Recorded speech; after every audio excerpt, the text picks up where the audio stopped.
સુરત શહેર કોંગ્રેસ પ્રમુખ વિપુલ ઉદનાવાલાએ ચૂંટણી પંચ દ્વારા હાથ ધરવામાં આવતી એસઆઈઆર પ્રક્રિયામાં કથિત અનિયમિતતાઓ અંગે ગુજરાત હાઈકોર્ટમાં એડવોકેટ ઝમીર શેખ મારફતે અરજી દાખલ કરી હતી, જેમાં સ્થાનિક ચૂંટણી પંચના અધિકારીઓ પર નિયમોની અવગણના કરવાનો અને મનસ્વી રીતે કામ કરવાનો આરોપ મૂકવામાં આવ્યો છે. સુરત શહેર કોંગ્રેસ પ્રમુખ વિપુલ ઉદનાવાલાએ ચૂંટણી પંચ દ્વારા હાથ ધરવામાં આવતી એસઆઈઆર પ્રક્રિયા કથિત અનિયમિતતાઓ અંગે ગુજરાત હાઈકોર્ટમાં એડવોકેટ ઝમીર શેખ મારફત અરજી દાખલ કરી હતી.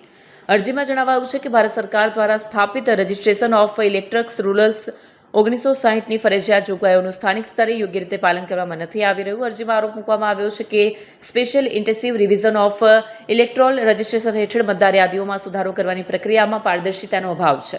અરજીમાં એમ પણ કહેવામાં આવ્યું છે કે સ્થાનિક ચૂંટણી અધિકારીઓ કાનૂની માળખાની બહાર નિર્ણયો લઈ રહ્યા છે, જે ચૂંટણી પ્રક્રિયાની ન્યાયતા સાથે ચેડા કરી શકે છે. અરજદારે હાઈકોર્ટને હસ્તક્ષેપ કરવા અને પ્રક્રિયા કાયદેસર અને પારદર્શક રીતે હાથ ધરવામાં આવે તે સુનિશ્ચિત કરવા માટે જરૂરી માર્ગદર્શિકા જારી કરવા વિનંતી કરી છે. विपुल उदनावाला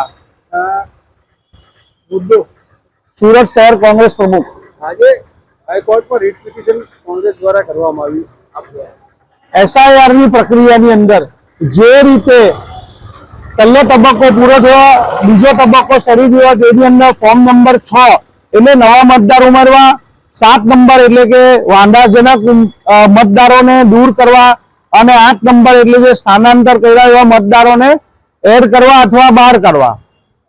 પણ 7 નંબરના ફોર્મની અંદર ખૂબ જ મોટા પ્રમાણમાં ભારતીય જનતા પાર્ટી અને તેના કાર્યકર્તાઓએ વાંધા રજૂ કર્યા છે, જે ખોટા છે, પુરાવા વગરના છે, કોઈ તથ્યો વગરના છે. તે છતાં પણ ચૂંટણી પંચે એને એક્સેપ્ટ કર્યા અને તેઓએ મતદારો સામે નોટિસ કાઢી છે, જે બીએલઓએ ઓલરેડી મેપિંગ કરી લીધું છે.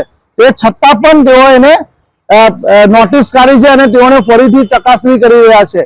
તો આ બાબત સર અમને શંકા છે, કારણ કે બિહારની અંદર જે રીતે મતદારો કપાયા અને એનું પરિણામ આખું મેન્યુપ્યુલેટ થયું, તો એ શંકાને લઈને અમે ચૂંટણી પંચ સામે એજિટેશન પણ કર્યું છે અને અમે હવે હાઈકોર્ટમાં પણ રીટ પિટિશન દાખલ કરી છે કે કોઈ પણ સાચો મતદાર યાદીમાં રહી જવો જોઈએ નહીં, જે ભારતનો સાચો નાગરિક છે અને મતદાર છે એનો બંધારણીય અધિકાર છે, એ છીનવાવો નહીં જોઈએ. એ બાબત સર અમે હાઈકોર્ટમાં ગયા છે અને એ મતદાર માટે અમે સુપ્રીમ કોર્ટમાં પણ જશું અને એ સાચા મતદારોનું રક્ષણ કરવું એ કોંગ્રેસ પાર્ટીની ફરજ છે અને કોંગ્રેસ પાર્ટી એ કામગીરી કરતી રહેશે.